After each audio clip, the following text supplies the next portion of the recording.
Pakistan hockey federation کے general secretary مشکلات میں اضافہ، عدالت بلف رانا مجاہد علی کو گرفتار کرنے کے لیے ہاکی فیڈریشن سیکریٹریٹ پہنچ چکا ہے۔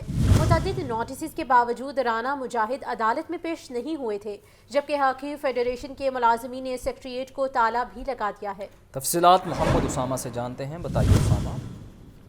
یہ بالکل پاکستان ہاکی فیڈریشن کے جنرل سیکرٹری کی مشکلات میں اضافہ ہوتا ہوا نظر آ رہا ہے۔ پی ایچ ایف کے جنرل سیکرٹری رانا مجاہد علی کو گرفتار کرنے کے لیے عدالتی بیلٹ ہاکی فیڈریشن کے سیکریٹریٹ پہنچ گیا۔ رانا مجاہد توہین عدالت کے مرتکب ہوئے، بار بار نوٹسز کے باوجود رانا مجاہد عدالت میں پیش نہیں ہوئے تھے۔ ذرائع کا کہنا ہے کہ رانا مجاہد علی نے ہاکی فیڈریشن کے سیکرٹری جنرل حیدر حسین کے آفس پر قبضہ کیا ہوا ہے۔ رانا مجاہد نے حیدر حسین کا جعلی استعفیٰ دکھا کر خود سیکریٹریٹ بن گئے ہیں۔ اس حوالے سے حیدر حسین نے رانا مجاہد کے خلاف عدالت میں کیس کر رکھا ہے، جبکہ عدالتی بیلٹ کا کہنا ہے کہ عدالت میں پیش نہ ہونے پر توہین عدالت کے مرتکب ہونے والے رانا مجاہد کے خلاف کارروائی کی جائے گی۔ عدالت نے بیلٹ کے ذریعے رانا مجاہد کو ہتھکڑی لگا کر پیش کرنے کا حکم دیا ہے۔ ہاکی فیڈریشن کے ملازمین نے سیکریٹریٹ کو تالا لگا دیا، ملازمین سیکریٹریٹ میں موجود ہیں۔ ذرائع کے اس حوالے سے مزید فہم ہے، لیکن پاکستان ہاکی فیڈریشن کے سیکرٹری جنرل رانا مجاہد عدالت میں موجود نہیں تھے، وہاں پر ہاکی فیڈریشن میں موجود نہیں تھے، جس میں سے بیلٹ ہے وہ واپس چلا گیا ان کو گرفتاری امر میں لائے بغیر، لیکن ان کو گرفتار کرنے کے لیے عدالت سے ان کے وارنٹ بھی ان کے پاس موجود ہے، اور اسی لیے وہاں پر انہوں نے وہاں پر ریڈ کی ہے، جس طرح سے رانا مجاہد وہاں سے موجود نہیں تھے تو عدالتی بیلٹ خالی واپس چلا گیا۔ جی اسامہ، یہ بتائیے رانا مجاہد کی جانب سے کیا رد عمل سامنے آیا، ان کی جانب سے کیا کہا گیا؟ ہاں بالکل، اس وقت تو رانا مجاہد وہاں پر سیکریٹریٹ میں موجود نہیں تھے، لیکن بار بار وہ اپنی طرف سے تو یہی کہتے رہے کہ پاکستان ہاکی فیڈریشن کے آفیشیل سیکریٹری جنرل وہی ہیں، لیکن دوسری طرف جو عدالت ہے اس کا خیال ہے کہ پاکستان ہاکی فیڈریشن کے جو سیکریٹری جنرل پہلے تھے حیدر حسین، انہوں نے ان پہ کیس کیا ہوا ہے، ان کا جعلی استعفیٰ دکھا کر ان کا یہ کہنا ہے کہ انہوں نے ان کی پوسٹ پر اور ان کے آفس پر قبضہ کیا ہوا ہے، لیکن رانا مجاہد جو ہے ان کی طرف سے یہی کہا جا رہا ہے کہ وہی آفیشیلی ہاکی فیڈریشن کے سیکرٹری جنرل ہیں، کیونکہ اسامہ یہ آپ بتا رہے ہیں کہ دو لوگوں کے درمیان تنازع ہے، تو ہاکی فیڈریشن کا اس پر کیا کہنا ہے؟ ہاکی فیڈریشن کی جانب سے کیا بیان دیا گیا عدالت میں؟ بالکل، پاکستان ہاکی فیڈریشن جو ہے وہ اس حوالے سے پہلے ہی کلیئر کر چکی ہے، کیونکہ پہلے ہی پاکستان ہاکی فیڈریشن میں دو متوازی تنظیمیں موجود میں آ گئی تھی، جس میں ایک کی سربراہ جو تھی وہ شہلا رضا تھی، جبکہ دوسری کی طارق بگٹی سربراہ تھے، لیکن وہ معاملہ چونکہ اختتام پذیر ہوا، شہلا رضا نے خود ہی اپنے عہدے سے مستعفی ہونے کا اعلان کیا، اور اس وقت پاکستان ہاکی فیڈریشن کے جو صدر ہیں وہ طارق بگٹی ہیں، اور انہی کے دھڑے کے رانا مجاہد علی جو ہیں وہ جی ٹھیک ہے اسامہ، اپڈیٹ کرنے کے لیے بہت شکریہ۔